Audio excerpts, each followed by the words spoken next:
Hey, what's up, you guys? It's Tench JK. How you guys doing? Y'all good? I'm glad. Um, I really am glad for you and for all the dogs and all the cats in the world and all that kind of good stuff. You know. Today was a good day, so just wanted to make a video. I was about to go to sleep because I'm a bit tired because of a long day.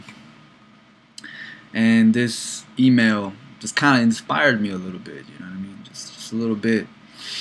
And as I was reading it, it was this person from Costa Rica, and she was saying something about how she deals with a lot of racism where she's at. And she read she saw some video 2 years or 3 years ago that I've made, and it just kind of gave her some peace.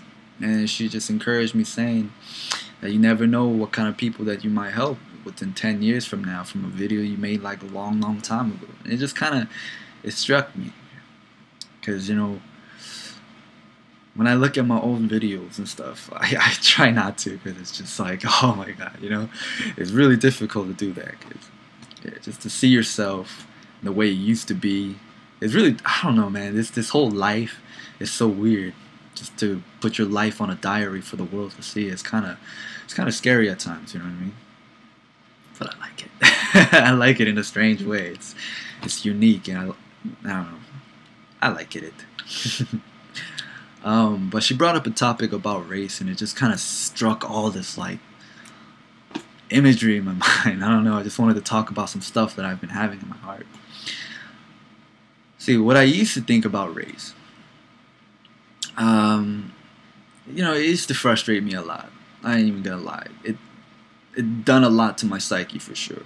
To say that, oh, it didn't affect me, and nah, it does. And I'm sure there's a lot of people who deal with a lot of racism and just try to like swallow it up and act like, oh, it's just hard candy, just gotta suck it all out, But nah, it's painful, and it really damages you, and you look at people and you're like, God, I wonder what that person is really thinking about. You know what I mean? Like, is that person just acting like that? Or does he or she have this secret racist hatred heart towards me? Or they think they know me already because of the way they saw things, or because of a movie they watched, or that something they've been taught since they were kids, or something like that. Like, what is it? And I hate that, like, I have to put on this defensive shield up all the time. And there are times when they catch me slipping, and I'm just like, alright, it's all good. And then they attack me, and it's just like, oh, where was that force field then, huh, David? Me growing up, I used to have a lot of multiracial friends. It was a good time for me, like the 90s. It's like, the 90s was a time when everybody was trying to be all kumbaya. They were trying to work out this race issue, So if you watch a lot of 90s shows and 90s like TV shows and stuff like that, like kids shows and stuff, they always have like this little show where it's like 70% white, and then there was like this one black kid, and it'll be like, hey kids, today we're gonna learn about Jamal, like, oh, don't worry about his skin color, it's normal, like stuff like that, like that's borderline racist right there. But at least they tried. They were trying. 90s was a time when they were trying a little bit, and like reading Rainbow and stuff. Like, they will always make it all multiracial. To be honest, it felt a little uncomfortable seeing like every race. I mean, I know that it's supposed to be the right thing, but it's because of what I used to see all the time. Like, I got so used to it. I got so used to seeing all my actors and actresses being white, and all of a sudden I have all these like multiracial. I'm just kind of like, this feels strange. What's wrong with this? And I was like, wait, that's racist. No, but I was a kid, so I didn't know any better. It just felt weird for me, and so that's how I was raised. You know what I mean? Seeing this little weird change going on. So I used to have a lot of multiracial friends. So there'll be like sprinkles of white kids, sprinkles of black kids, sprinkles of Asian kids, and sprinkles of Hispanic kids, and we used to get along real good. Playing sword fight and Power Rangers and Ninja Turtles and stuff like that. We used to have so much fun because it didn't matter. Race did not matter. It didn't matter what color color you ate. It doesn't matter what kind of food you ate at the time. We were so innocent. You know, I remember all these kids asking me like, "Hey, what is that? What is that white stuff? Are you eating snow?" It's like, "No, this is rice. You ever heard of rice?" Oh, and it's like, "Hey, yeah, what's that black stuff?" You know, I remember that. It's like, "You're eating black paper." Ugh, you know, it's like Kim. You ever heard of Kim? Like seaweed paper. That stuff was bomb, you know. And like, I was so ignorant. I used to bring kimchi to school. Oh my god, man! I didn't realize it smelled so bad for people. But they used to be like, oh my god! Like I used to hear that all the time in the back, like, oh my god, that weird. It was bad, but you know, they used to just like look and be like, oh, interested, you know, like genuinely interested. It's like, oh, what is that? I'm like, oh, that one is octopus leg. It's like, what's that? Oh, that's sausage. And like, oh, you guys eat sausage too? But they eat it, and I'll be like, oh, it tastes a little funky though, you know. But everybody had this kind of like chill, accepting heart. And then like we started going into middle school, and that's when, you know, everybody started to grow up a little bit. They started to kind of mingle with their own kind all of a sudden. You know, all my Mexican friends left me with their own, like, you know, gangster friends, and I'm just kind of like, all right, Dad, all right. And you know, everybody just started to split, and me too. You know, like I tried not to for the most part, and that's kind of why I was always like, what do they call that? A wanderer, you know. I had so much friends, but I never had like a clique that I could just always, you know, just be at, because I just wanted to be with everybody. You know, I hang out with the black kids, I'd be like, hey, what's up, you know. Go with the Asian kid, be like, yeah, you know. It was kind of an interesting, you know, time for me growing up. But then I started to experience this whole racism thing when I was like in the ending of middle school.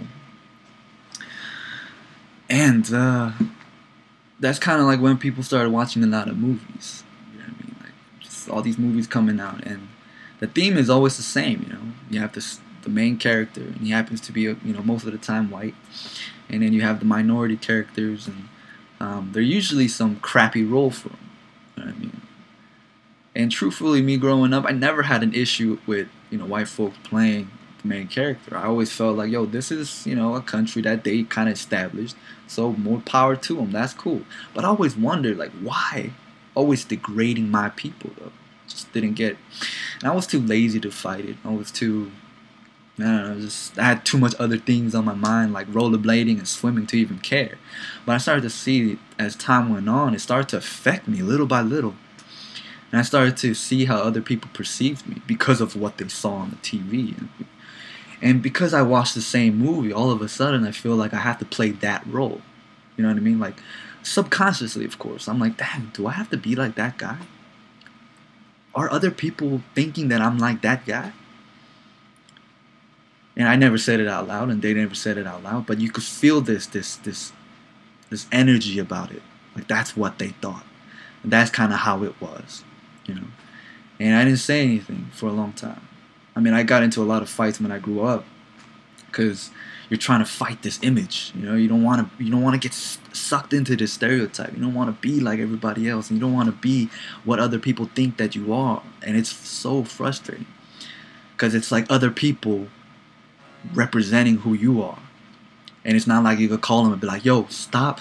Oh, dude, stop doing that. You know what I'm saying? Like, yo, William Hung, stop. You know, like, just, you know, you can't be like doing these kind of stuff. So, and you have so much crap to deal with in your own life, and you don't want to fight this. You know, like, well, why come you're not an actor? It's like, dude, I don't want to be an actor. You know what I'm saying? Like, I just want it to be good. And like, I had all these theories of why it is the way it is. And believe me, I went down and up, all different types of ways. I thought in a negative view light of like, you know, maybe just Asian people are just not doing their thing, you know. And another thing, I'm just kind of like, oh, maybe the freaking government or the secret people that are working in film, they just hate us. They're threatened by us because we have a country, and we have, you know, we have a big economy and technology, and we're about to like bite them in the ass, and you know, they're just scared of us, blah blah blah. And this is going up and down, up and down, up and down. And this was a struggle, this racism struggle that I had to deal with until now. And it's frustrating. Did I tell you it's frustrating? Because it is. Because nobody should be dealing with this kind of stuff growing up. not even white folks should be dealing with that stuff. You know what I mean? Because they deal with their own stuff that they got to deal with. Everybody think they're racist all the time. I mean, that got to be stressful. You know, I never even thought of that. But dude, that's stressful. You sit down somewhere and then like, you know, some people just might look at you and just be like, racist, privileged, you know. And they sometimes struggle just as much as you know, and they think about the same issues and they have to worry about certain things, and the government bites them in the butt too, you know, all the time. What I'm getting at is all people deal with their own set of difficulties, like equally almost. And it just seems better in the eyes of other people, but it's not.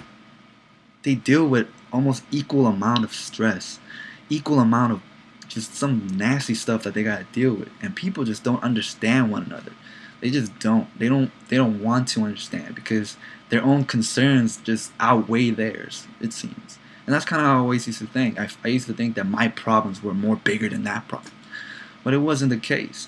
You know, when I started to do YouTube and stuff, and I started to talk to a lot of people. I've talked to tons of white folks, and I love them to death. I've talked to a bunch of black folks, and I love you guys to death. You know, I've talked to a bunch of Asian folks and Hispanic folks, and I love you guys like crazy. Everybody that I've met, like, doesn't matter what kind of color you are, what kind of background you are, what kind of country you guys came from. Everyone that I've met are the same, you know, and I mean that in a good way. Like, all have this genuinely good heart, but they deal with so much stress from this world, so much difficulties from this world, and they're just so blocked off from the world. Nobody wants to open their hearts because they're afraid to get hurt. And I understand that feeling, that you know, like, to open the heart and to be so vulnerable, and for people to pick at you. But as you guys know, I've been doing this for a while, and at times it's scary, but it's so refreshing to actually talk about what we actually go through in our lives. And when I don't know, for some reason people think they could just open up to me, and some people take it a little too far, you know. But it's cool, it's cool. But they tell me like their deepest concerns and their deepest worries and stuff like that, and what I notice is like everybody has the same problems. It just doesn't matter what kind of color you are, it's the same, you know. And then now I'm about 25, a little getting a little older, and I'm not saying I know everything. I'm pretty sure when I get older I'm probably gonna have different thoughts, you know. But for right now, you know, I've been walking a spiritual life. Maybe not the best spiritual life, but spiritual life nonetheless.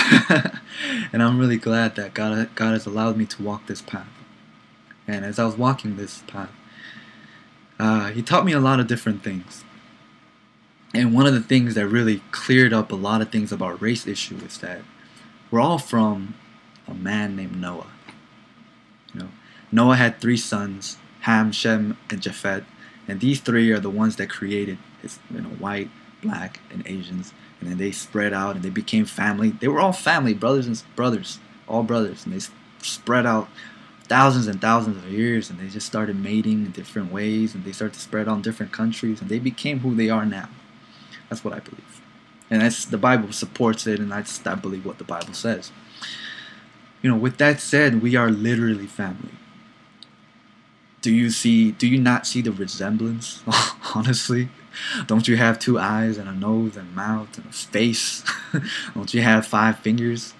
We're all related. You know, some people are shorter than others, and some people are taller than others. Some people are lighter than others. Some people are faster, and some people are, you know, better at certain things. I don't know. But when you get down to it, we're all family, like literally family. And once I started to think about that kind of stuff, I'm just kind of like, there's no more reason to hate. There's no reason to hate just for that person's skin color or the way they look at me. It's just like, dude, it's all good, you know. It really is. And my wish right now, it's not trying to fix this like race problem and stuff like this. It's like a cancer. It's already too deep.